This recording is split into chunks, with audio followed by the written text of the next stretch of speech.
एक तरफ ये मेरे जमाई जी का हाथ पकड़ती है, दूसरी तरफ मेरी बेटी के गले लग के उसकी सगी बनने का नाटक करती है, और बीच में मुझे ताना देती है कि मेरा नजरिया खराब है।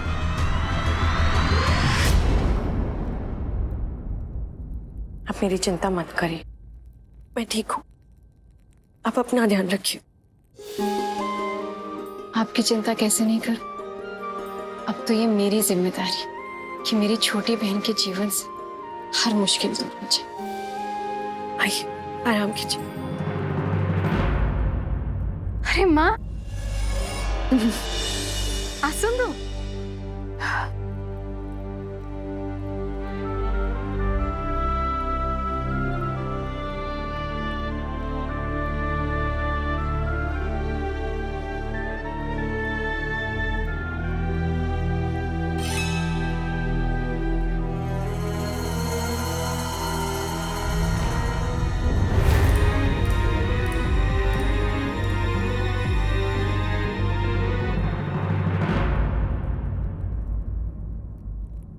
ठीक हो तुम? बिल्कुल ठीक।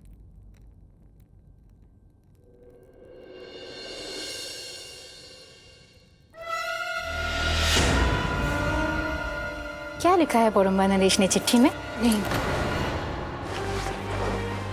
माँ हो तुम्हारी। हाँ, लेकिन बड़म्बा नरेश ने ये चिट्ठी मेरे लिए भेजी।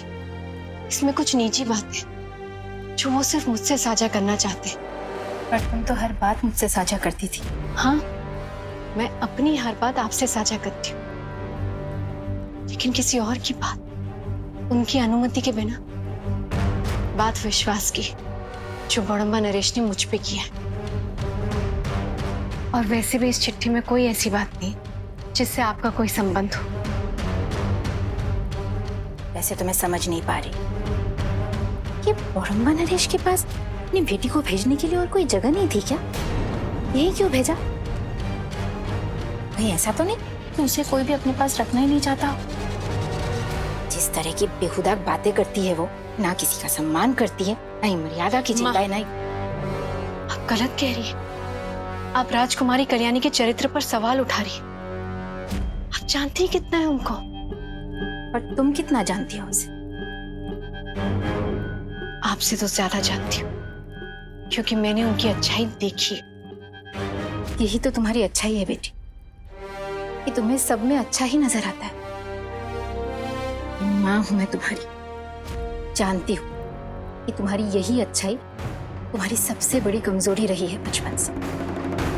किसी पे भी विश्वास करने लगती हो। कई बार तो जो आंखों के सामने है उसे भी अनदेखा कर देती हो। तो ठीक है ना माँ, मैं खुश हूँ।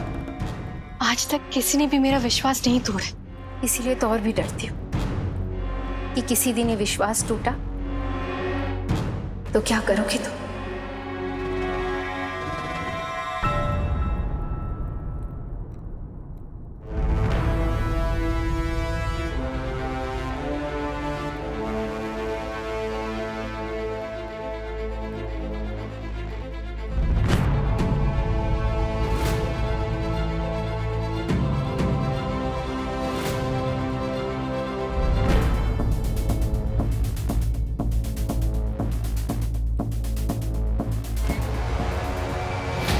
इस चिट्ठी का होना राजकुमारी कल्याणी के लिए सही नहीं है।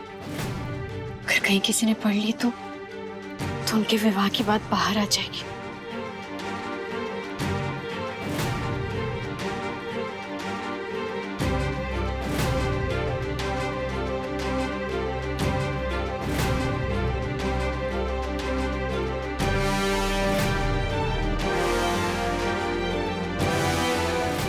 कहाँ है बख्शी जी?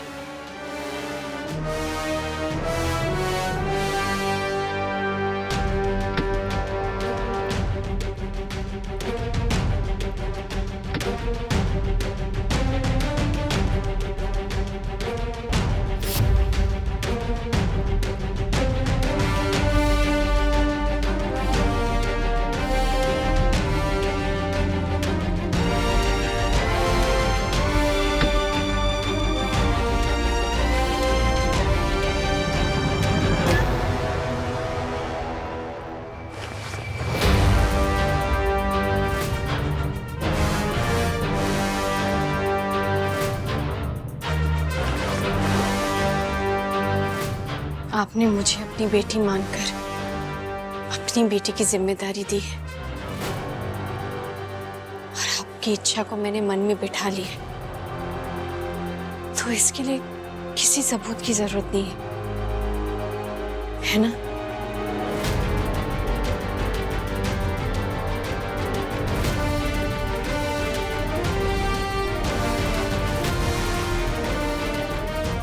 मुझे बख्शी जी को बताना ही होगा कि मेरी राधा दीदी से क्या बात हुई है। उन्हें पता होना चाहिए।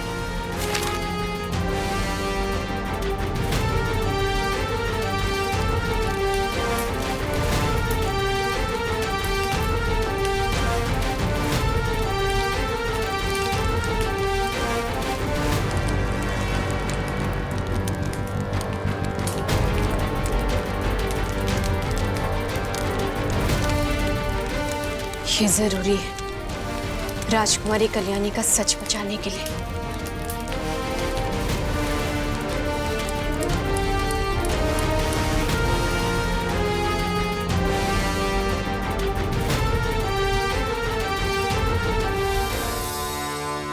भाभी, आपके लिए हल्दी वाला दूध लेकर आई हूँ।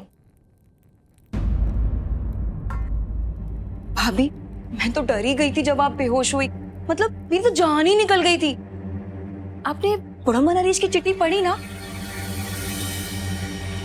ऐसा इसमें क्या लिखा था जिसे पढ़ के आप बेहोश हो गई थी? मैं बड़म्बा नरेश की चिट्ठी पढ़ के बेहोश नहीं हुई थी, और अगर उसमें ऐसा कुछ लिखा होता जो तुम्हारे बारे में होता तो मैं तुम्हें जरूर बताती। भाभी, आप तो बुरा मान गई। मैं तो इसलिए पूछ रही थी कि आप अपने सर पर इतना सारा बोझ लेके कैसे घूम लेती हैं? मतलब अगर मैं आपकी जगह होती ना तो मैं तो इतने सारे बोझ से फट ही जाती। बम!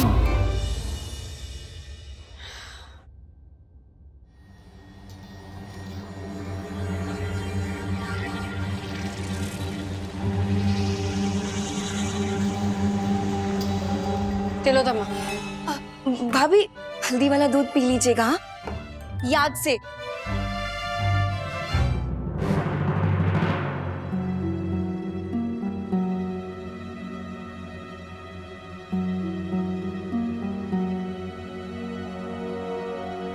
सब कल्याणी के बारे में जानना चाहते हैं, लेकिन अगर जानने लगे तो कोई भी ये नहीं समझ पाएगा कि उस पर क्या बीत रही है।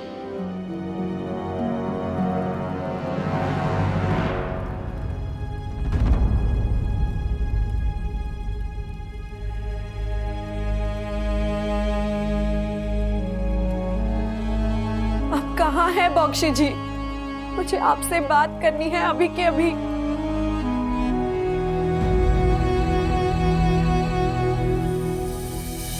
इतनी सुंदर और गुणी राजकुमारी, इतना कुछ सहरी, अकेले,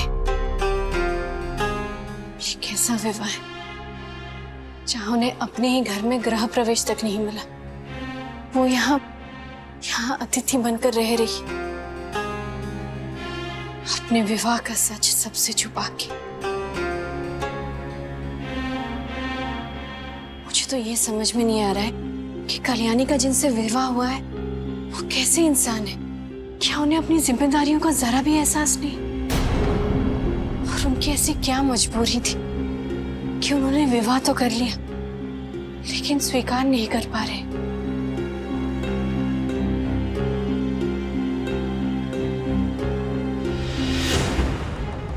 मुझे राजकुमारी कल्याणी की मदद करनी होगी, उन्हें उनके पति से मिलवाने के लिए। लेकिन कैसे?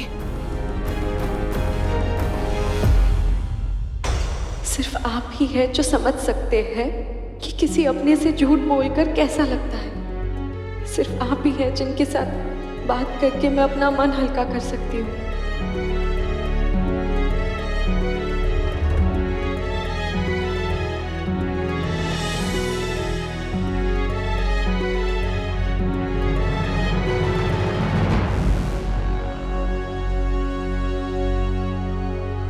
सुनिए,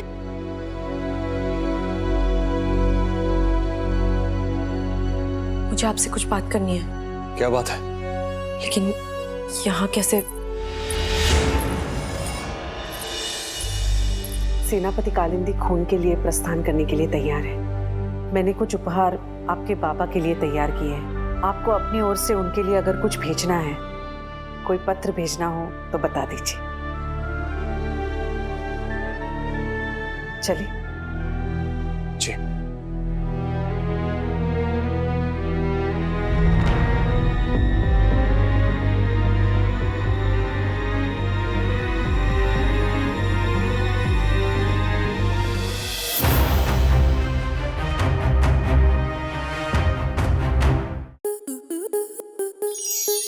स्टार प्लस के ऐसे ही और बेहतरीन लम्हे देखने के लिए सब्सक्राइब करें हमारे YouTube चैनल को।